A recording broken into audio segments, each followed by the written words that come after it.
எல்லாருக்கும் வணக்கங்க. இன்னைக்கு ஒரு ஈவினிங் ரொட்டீன் தான் பார்க்க போறீங்க. குட்டி ஸ்கூல்லேருந்து வந்தோன்னேயும், அவங்க அப்பா கூட ஒரு பர்த்டே பார்ட்டிக்காக வந்து வெளிய போயிட்டாங்க. ஸோ டின்னர் முடிச்சுட்டு 10 மணிக்கிட்ட தான் வருவாங்க.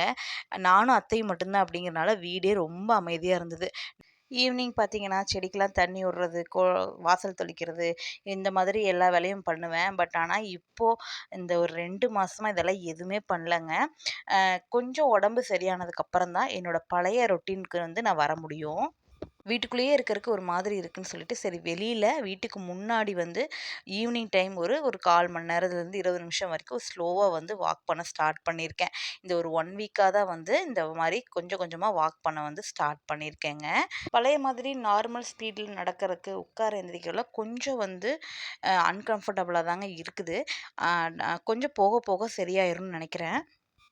நான் உண்மையாலுமே இந்த பூஜை பண்றத ரொம்ப ரொம்ப மிஸ் பண்றேன்னே சொல்லலாங்க.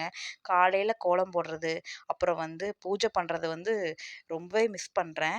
என் ஹஸ்பண்ட் தான் வந்து பார்த்தீங்கன்னா, செவ்வா, வெள்ளிக்கிழமை வந்து பூஜை பண்ணிட்டுருக்காங்க. கொஞ்சம் உடம்பு சரியானதையும் நானும் கூட வந்து கண்டிப்பா ஜாயின் பண்ணிக்குவேன். அம்மாக்கு விளக்கேத்திட்டு, நான் வந்து ஒரு மாதுளம் ஜூஸ் போட்டு குடிக்கலான்னு சொல்லி கிச்சனுக்கு போயிட்டேன்.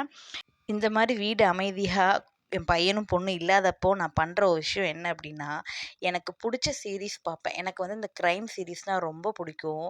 இந்த Hotstarல கிரிமினல் ஜஸ்டிஸ் வந்து எனக்கு ரொம்ப புடிச்ச ஒரு சீரிஸ்ங்க. அந்த மாதிரி நெறையா இருக்குது. அப்புறம் கிரைம் மூவிஸ் ஏதாவும் பாப்பேன்.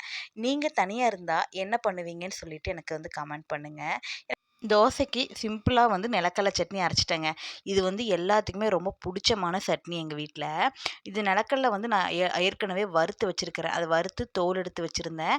அந்த நிலக்கடலையோட 2 வரமிளகா, 2 பூண்டு, கருவேப்பிலை, சீரகம், கொஞ்சூண்டு புளி, உப்பு வச்சு அரைச்சா சூப்பரான சட்னி ரெடிங்க.